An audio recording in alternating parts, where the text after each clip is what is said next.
नमस्कार सभी स्टूडेंट को एक बार फिर से आप सभी का मेरे YouTube channel my school my village में स्वागत है। आज का टॉपिक है speed, component of physical fitness. Last time मैंने आपको बताया था कि बहुत सारे ऐसे कंपोनेंट होते हैं जिसको हमने दो पार्ट में बांटा हुआ है, health related component and skill related component. Speed एक क्या है, स्किल रिलेटेड कंपोनेंट है। तो स्पीड एक क्या है, काफ़ी इम्पॉर्टेंट कंपोनेंट है फिजिकल फिटनेस का। कोई भी गेम हो, कोई भी स्पोर्ट्स हो, स्पीड एक इम्पॉर्टेंट कंपोनेंट है उस इवेंट में, उस एक्टिविटी में, उस गेम में, उस स्पोर्ट्स में। अगर हमारी कोई स्किल है तो स्किल में जब तक स्पीड नहीं होगी तो वो स्किल को हम बड़ी जल्दी हम उन एक्टिविटी में यूज नहीं कर सकते, क्योंकि हर एक गेम, हर एक स्पोर्ट्स में क्या होता है, स्पीड प्रेजेंट होती है। तो स्पीड एक क्या काफ़ी इंपॉर्टेंट कंपोनेंट है, ये डिपेंड करती है हमारे हेरिडिटी पे।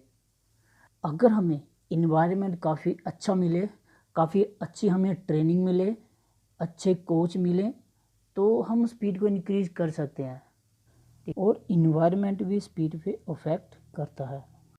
Definition of speed: ability to move as fast as possible is called speed. In other words, speed may be defined as capacity to perform movement of same pattern at faster rate. Same pattern का जहाँ पे मतलब क्या है, जैसे for example के लिए जैसे हम साइकिलिंग करते हैं, वहाँ पे जो उसका साइकिलिंग का जो पैडलिंग होती है उनका पैटर्न क्या रहता है, सेम रहता है, और फास्ट रेट पे वो भी क्या होती है, स्पीड। स्पीड डिपेंड करती है टाइप ऑफ मसल फाइबर। दो तरह के मसल फाइबर होते हैं, fast twitch fibre and slow twitch fibre. Fast twitch fibre को हम बोलते हैं white fibre, slow twitch fibre को बोलते हैं हम रेड फाइबर।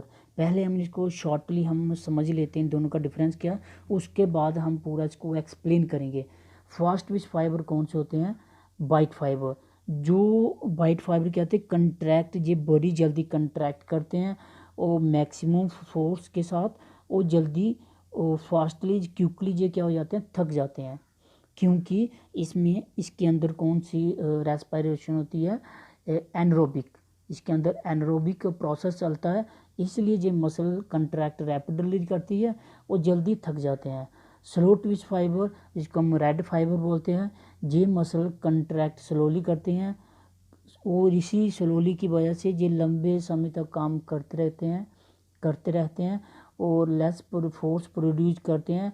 और ये जहाँ पे फटीक भी स्लोली होती है, क्योंकि जहाँ पे लैक्टिक एसिड जहाँ पे इन फाइबर में अकोमुलेट नहीं होता है, क्योंकि जहाँ पे कौन सी रेस्पिरेशन होती है, एरोबिक।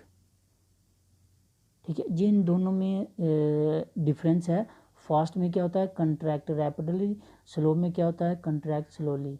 और फास्ट में क्या होता है, मसल आपके जल्दी थक जाते हैं, स्लो में आपके मसल्स थकते नहीं हैं, लंबे समय तक वर्क करते रहते हैं और इनकी फटीग भी क्या होती है, कम होती है। अब हम इनको थोड़ा सा और ज़्यादा डिटेल में पढ़ते हैं, फास्ट ट्विच फाइबर और स्लो ट्विच फाइबर को।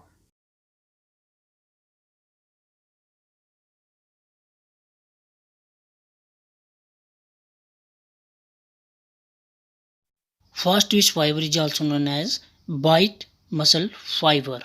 बाइट फाइबर क्यों बोला है, क्योंकि जहाँ पे मायोग्लोबिन का कम प्रेजेंट होते हैं, कम प्रेजेंट होने के कारण ये फाइबर हमें लाइट कलर की तरह दिखते हैं, इसलिए हमने इसको बाइट मसल फाइबर बोला हुआ है। और दूसरा नंबर, जहाँ पे माइटोकॉन्ड्रिया बड़े कम होते हैं।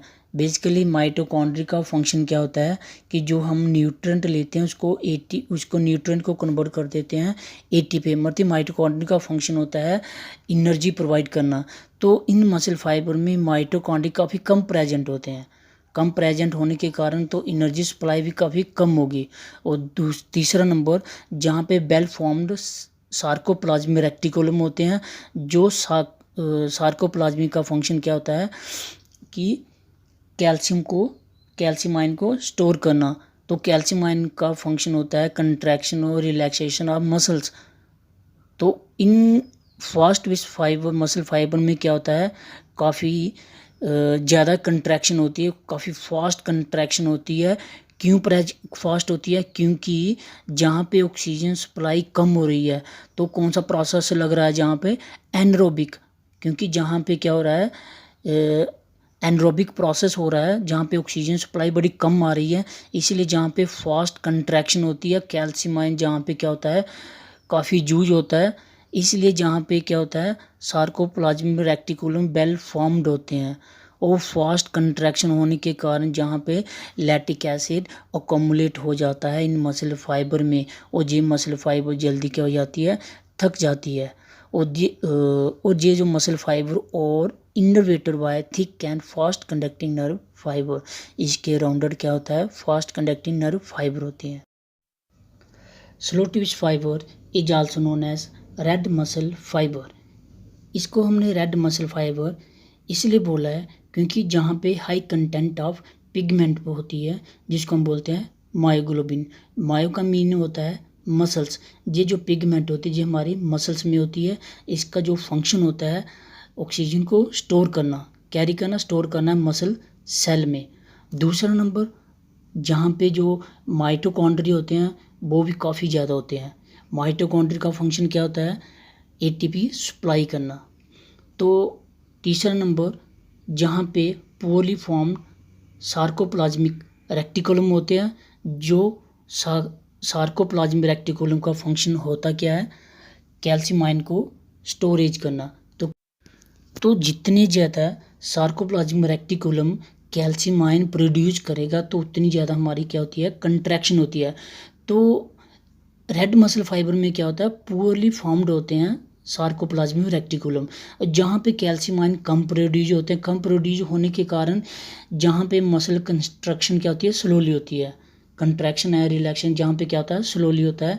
और स्लो कंट्रैक्शन होने की वजह से ये मसल स्लोली काम करती हैं और ये लंबे समय तक काम करेगी, और ये मसल थकेगी नहीं, क्योंकि ये क्या है, स्लो वर्क हो रहा है, स्लो वर्क हो रहा है। और दूसरा नंबर, जहाँ पे कौन सी रेस्पायरेशन हो रही है, एरोबिक रेस्पायरेशन हो रही है। टाइम टू टाइम हमारे मसल को ऑक्सीजन मिल रही है। ऑक्सीजन मिलने से क्या होते हैं, माइटोकॉन्ड्रिया भी हमें टाइम टू टाइम हमारी मसल को एनर्जी दे रहा है, जिससे हमारी मसल वर्क करती रहती है, धीरे धीरे करती रहती है, और लंबे समय तक, लॉन्ग ड्यूरेशन तक हम काम करते रहते हैं, तो हमारी मसल थकती नहीं है, और जहाँ पे लैक्टिक एसिड अकोमुलेट भी नहीं होगा। तो यही दोनों में डिफरेंस है रेड मसल फाइबर और स्लो मसल फाइबर में। स्लो मसल फाइबर में होता क्या है, जहाँ पे मायोग्लोबिन प्रेजेंट होते हैं काफ़ी नंबर में। तो वाइट में क्या होता है, जहाँ पे मायोग्लोबिन प्रेजेंट बड़े कम होते हैं, तो इसलिए ये लाइट कलर के होते हैं। शॉर्टली फिर से अगर हम कंक्लूजन इन सभी का निकालें, तो जो रेड मसल फाइबर होते हैं, जो कंट्रैक्ट स्लोली करते हैं, produce less force and fatigue slowly. Fast which fibre contract rapidly, produce maximum force and fatigue quickly. चलो अब हम इनका डिफरेंस देख लेते हैं। Difference red and white muscle fibre में। फर्स्ट डिफरेंस क्या है, colour. Red muscle fibre colour होते हैं क्योंकि जहाँ पे मायोग्लोबिन प्रोटीन प्रेजेंट होती है। कंट्रैक्शन, ये मसल स्लोली कंट्रैक्ट करते हैं, but for longer period of time without getting tired. तो white muscle fibre they have fast twitch होते हैं, ये contract fast but for short period of time myoglobin. तो रेड मसल फाइबर में बहुत सारा मायोग्लोबिन प्रेजेंट होता है। तो वाइट मसल में they do not have myoglobin. Blood capillary, जहाँ पे दे हैव मोर ब्लड कैपिलरी, जहाँ पे बहुत सारी ब्लड कैपिलरी होती है, क्योंकि जहाँ पे ब्लड सप्लाई हमें ज़्यादा चाहिए होती है, क्योंकि जहाँ पे कंट्रैक्शन लॉन्ग टर्म तक होती रहती है। तो वाइट मसल फाइबर में क्या होता है, they have less blood capillary, क्योंकि जहाँ पे कंट्रैक्शन कम होती है।